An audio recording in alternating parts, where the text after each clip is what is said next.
FC Prishtina e ka siguruar për herë të tretë me radhë plasmanin në finalet të Kupës së Kosovës. Në fakt, triumfi në garën e dytë për nga rëndësia në vendin tonë shihet si mundësia vetme që skuadra më trofeshme në vend të siguroj dalje në Evropë, pasi që në kampionat pak është e besueshme që do të arrijë këtë objektiv.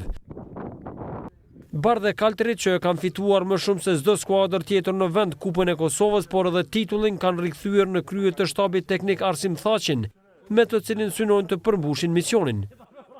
53 vjeçari i cili kishte drejtuar skuadrën nga kryeqyteti edhe në edicionin 2016 deri në 2018 ka shënuar 2 fitore, 2 barazime, 1 disfat që nga 5 prilli kur është emëruar në këtë detyrë dhe fakti që Prishtina në 4 përballet e këtij edicioni ndaj Llapit ka shënuar 2 fitore, 3 barazime e bën edhe më optimist për finalin e madhe.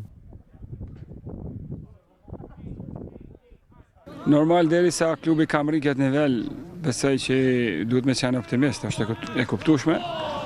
Është një finale që gjithmonë finali nuk ka favorit. Kështu që na do të punojmë në drejtim që të marrim gjitha masa, ta përgatisim ekipin që dalim sa më mirë.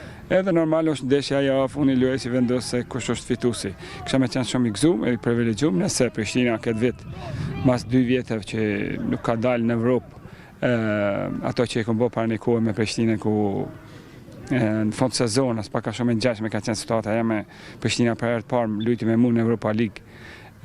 Kisha pas shumë dëshirë edhe tash jem pjesë e asaj historisë. Kështu që këtë drejtim lojtarët janë e kanë marrë shumë me seriozitet edhe punën edhe angazhimin edhe janë përgatitur në çdo aspekt që të paktën atë ndeshje ta fitojmë edhe me hapa të sigurt që kemi drejt kuptohet fitimit kupës edhe ta prezantojmë kryeqytetin realisht edhe Kosovën në garat e Evropës. Prishtina në 2 edicionet e kaluara dështoi të siguroj plasman në garat evropiane dhe kjo obligon edhe më shumë shefin e shtabit teknik që të motivojë lojtarët e tij për fitore në finalen e madhe ndaj Llapit.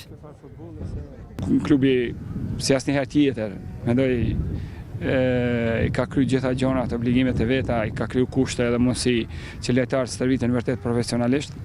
Asi gjos na mungon, vetëm ja gjona është që mungesa e rezultateve. Edhe tash ajo që jo shumë e rëndësishme, kam thënë më herët, është me provu, me bë maksimumin që me pështu sezonën Prishtinës e me pështu sezonën është pjesëmarrja në Ligën e Evropës vitin e ardhshëm. Unë po folë si trajner, ftoj gjithë lojtarët të njoftë edhe skuadrën e Llapit që ka lojtarë cilësor. Normal do të jetë një ndeshje interesante dhe ftoj gjithë ata tifozë që do me përjetu një ngjarje interesante të futbollit Kosovës, sidomos fund këtij kampionatit vinë ta shohin se vërtet nuk kanë më dëshpëru. Një nga lojtarët që ka fituar gjithçka në futbollin e Kosovës me përjashtim të kupës është Ardian Limani, i cili në finalen e tretë në karrierën e tij shpreson ta fitojë trofeun i cili mungon edhe më tutje në CV-n e tij të pasur. Kupa është synimi jonë edhe mendoj që kemi cilësi të mjaftueshme për ta fituar sepse e kemi dëshmuar edhe gjatë rrjedhës së ndeshjeve të kupës, duke eliminuar një skuadër shumë të fortë që është Drita, mirë po edhe ndeshjet e kaluara me Llapin, 4 ndeshjet e kaluara kanë dëshmuar që rivaliteti është shumë i madh dhe jemi shumë të parafort me kvalitet. Kemi arritur 3 barazime dhe vetëm një fitore kundër Llapit, kështu që do të jetë një ndeshje shumë rivalizuese edhe mendoj që do të ketë spektakël në finale. Kam humbur 2 finale dhe më ka mbetur peng vetëm kupa dhe sidomos në këtë vit sepse e dim që përfitimet nga fitimi i kupës janë shumë të mëdha sepse dalim direkt në Europa League, mirë po është edhe prestazh për klubin edhe gjithashtu edhe në aspektin individual është shumë mirë sepse është trofeu i vetëm i cili më mungon. Skuadra e themeluar 103 vjet më parë ka një ekip miks të kombinuar me disa lojtarë me përvojë, por edhe disa të rinj që pas paraqitjeve të tyre kanë bërë vend në kombëtaren A të Kosovës, por edhe në atë U21 dhe U19. Madje ata shihen edhe si shpresë e madhe për duelin final që zhvillohet me 14 maj. Është një miks i lojtarëve me të vërtetë ka lojtarë që janë bërë kampion, këtu është Leotrin Preziu, Ardian Limoni, ka lojtarë me përvojë shumë. Edhe mendoj që kjo na ka ndihmuar shumë edhe tash me stërvitje i shohim lojtarë që janë bërë kampion edhe shpresoj shumë që këta më na ndihmojnë edhe në final. Jam optimist, shpresojmë shumë që dalim me rezultat pozitiv, Prishtina e meriton, plisat e meritojnë, shpresoj shumë që Prishtina në fund të arrijë objektivin. Shpresoj shumë që të jetë e treta e vërteta dhe në fund Prishtina të shkojë në Evropë, ta fitoj kupën. Jemi shumë optimist sepse besoj këtë skuadra që kemi dhe shpresoj që do të dalim me rezultat pozitiv.